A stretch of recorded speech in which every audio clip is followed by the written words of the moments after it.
Jada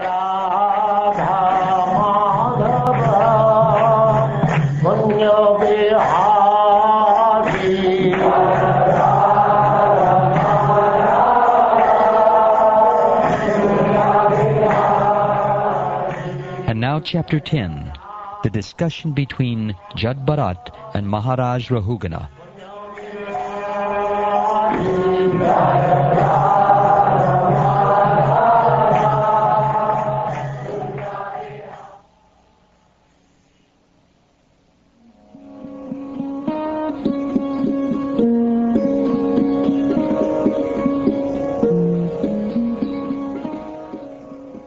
Shukdev Goswami continued, My dear king, after this, King Rahugana, ruler of the states known as Sindhu and Sovira, was going to Kapalashram. When the king's chief palanquin carriers reached the banks of the river Ikshumati, they needed another carrier. Therefore they began searching for someone, and by chance they came upon Jada Bharata.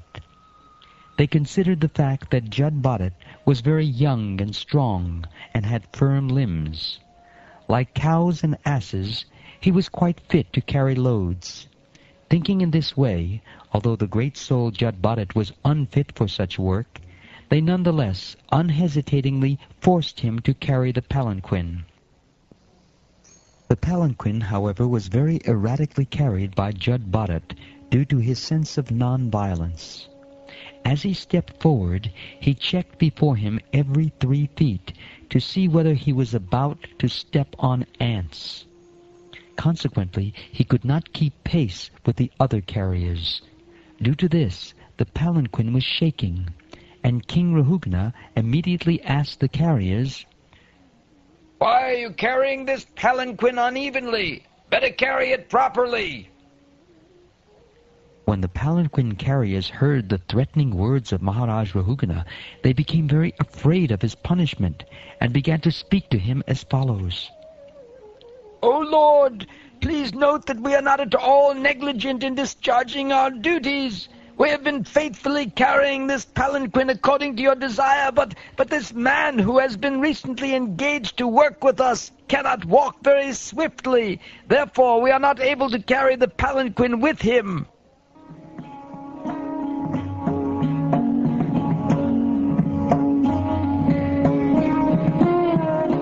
King Rahugana could understand the speeches given by the carriers who were afraid of being punished. He could also understand that simply due to the fault of one person, the palanquin was not being carried properly. Knowing this perfectly well, and hearing their appeal, he became a little angry, although he was very advanced in political science and was very experienced. His anger arose due to his inborn nature as a king. Actually, King Rahugana's mind was covered by the mode of passion, and he therefore spoke as follows to Jada Bharata, whose Brahman effulgence was not clearly visible, being covered like a fire covered by ashes. How troublesome this is, my dear brother. You certainly appear very fatigued because you have carried this palanquin alone, without assistance, for a long time and for a long distance. Besides that, due to your old age, you have become greatly troubled. Oh, my dear friend, I see that you are not very firm, nor very strong and stout. Aren't your fellow carriers cooperating with you?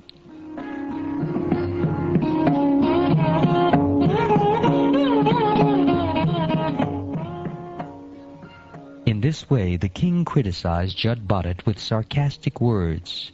Yet despite being criticized in this way, Jada Bharata had no bodily conception of the situation. He knew that he was not the body, for he had attained his spiritual identity.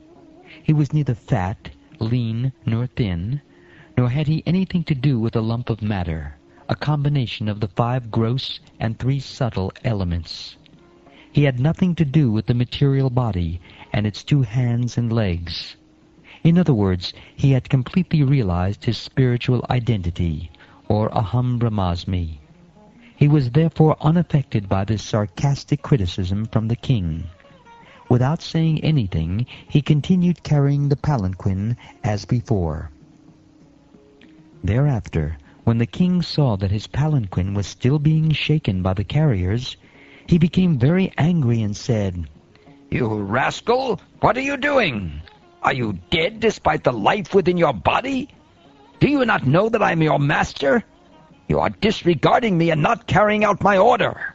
For this disobedience I shall now punish you, just as Yamaraj, the superintendent of death, punishes sinful people. I shall give you proper treatment so that you will come to your senses and do the correct thing."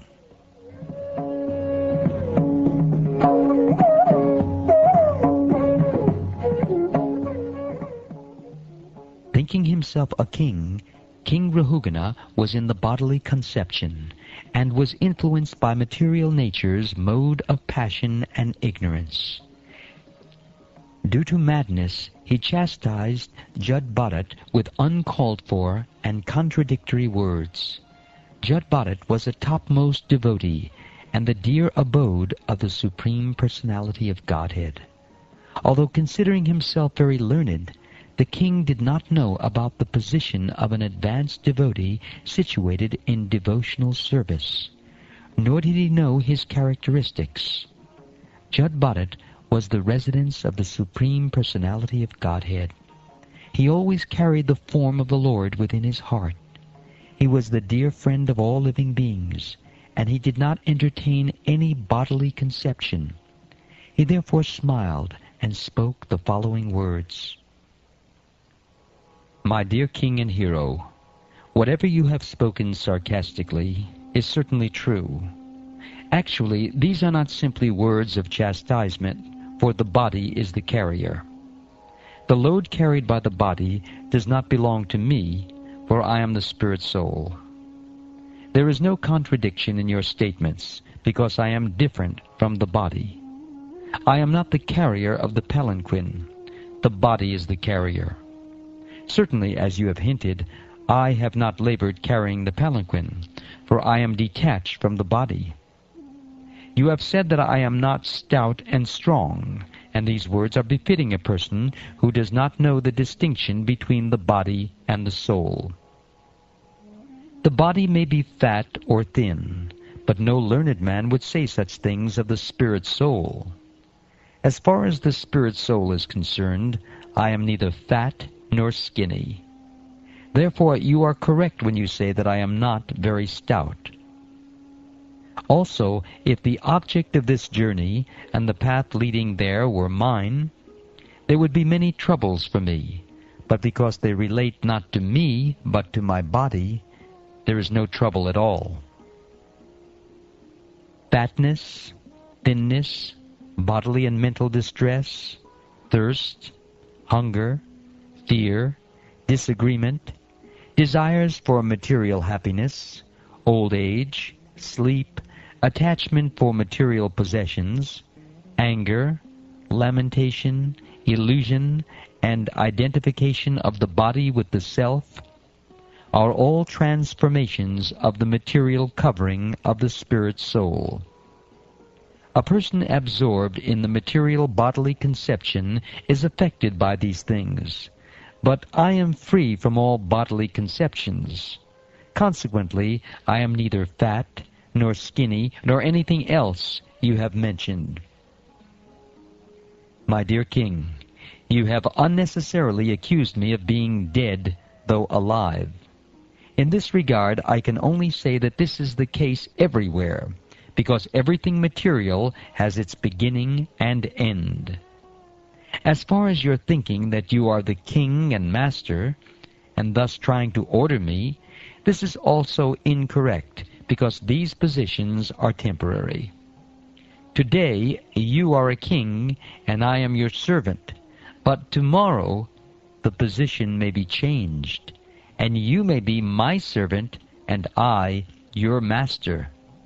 These are temporary circumstances created by Providence. My dear king, if you still think that you are the king, and that I am your servant, you should order me, and I should follow your order. I can then say that this differentiation is temporary, and it expands only from usage or convention. I do not see any other cause. In that case, who is the master and who is the servant? Everyone is being forced by the laws of material nature. Therefore, no one is master and no one is servant. Nonetheless, if you think that you are the master and that I am the servant, I shall accept this. Please order me. What can I do for you? My dear king, you have said, "You rascal, you dull, crazy fellow, I'm going to chastise you, and then you will come to your senses." In this regard, let me say that, although I live like a dull, deaf, and dumb man, I am actually a self-realized person. What will you gain by punishing me? If your calculation is true, and I am a madman, then your punishment will be like beating a dead horse. There will be no effect. When a madman is punished, he is not cured of his madness.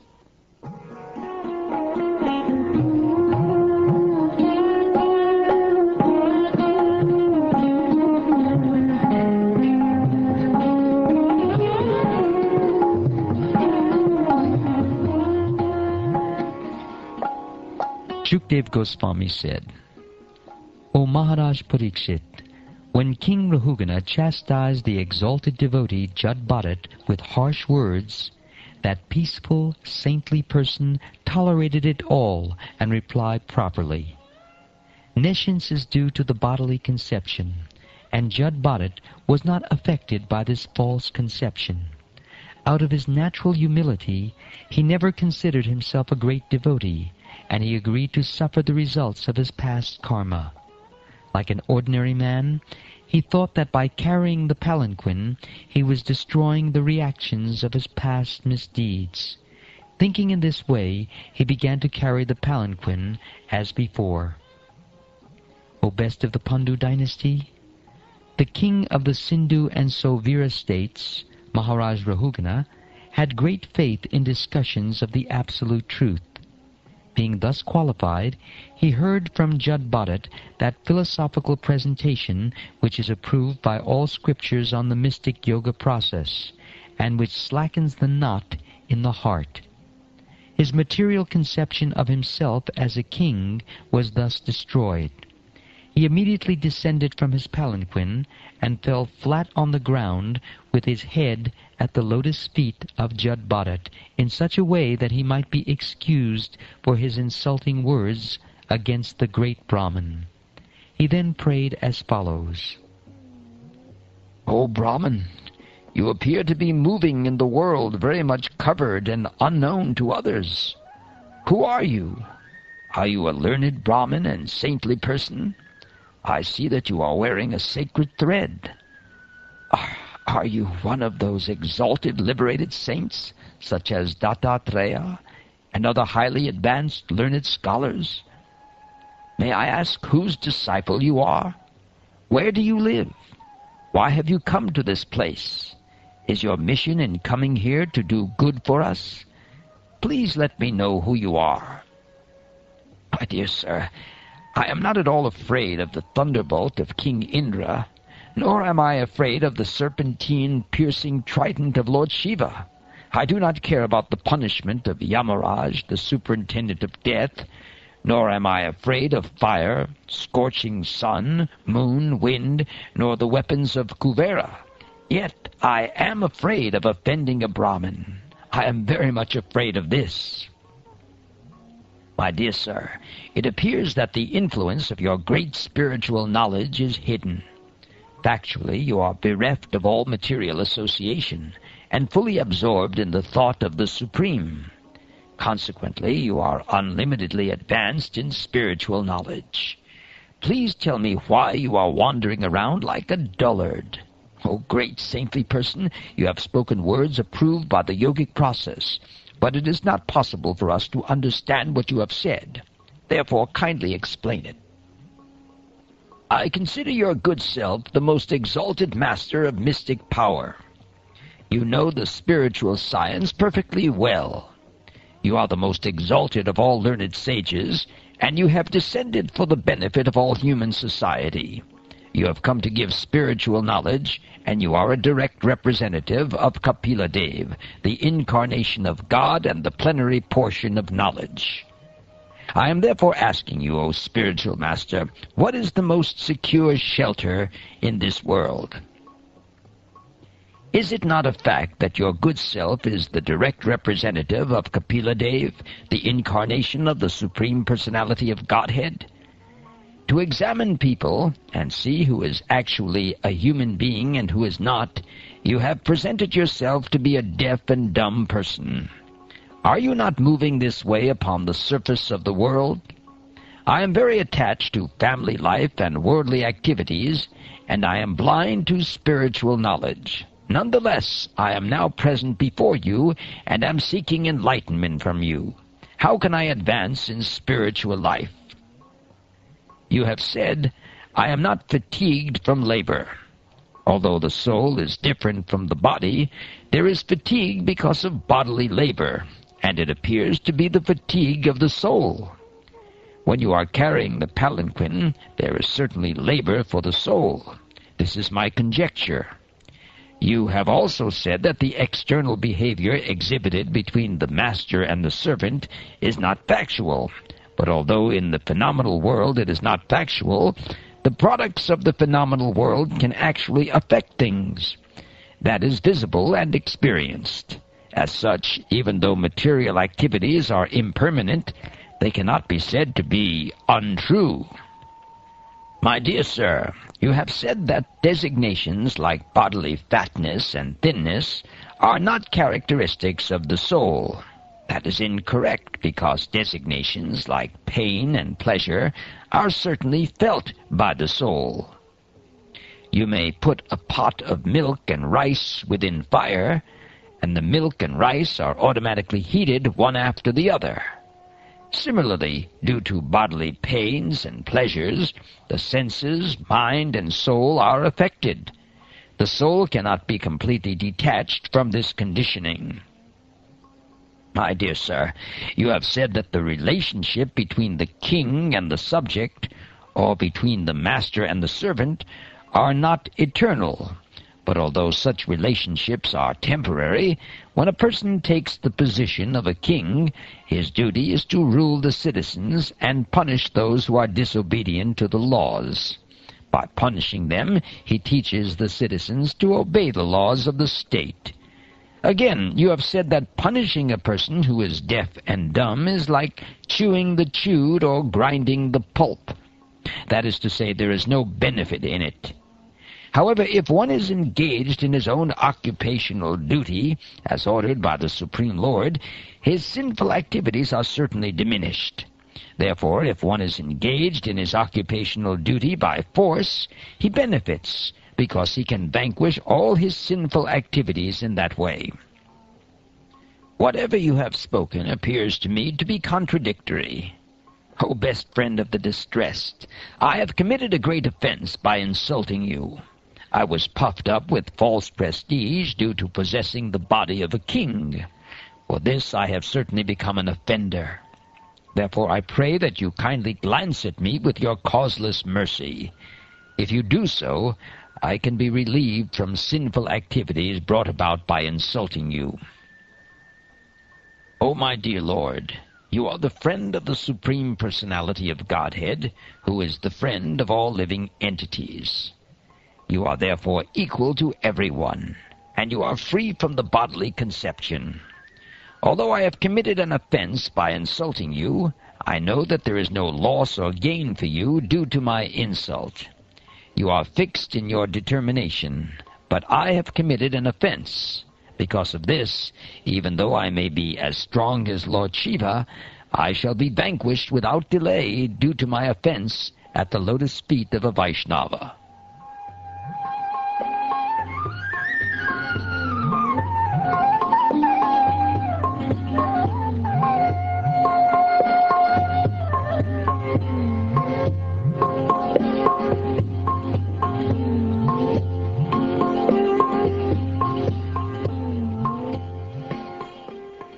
The thus ends the 10th chapter of the 5th canto of the Srimad Bhagavatam, entitled The Discussion Between Jada Bharata and Maharaja Rahugana.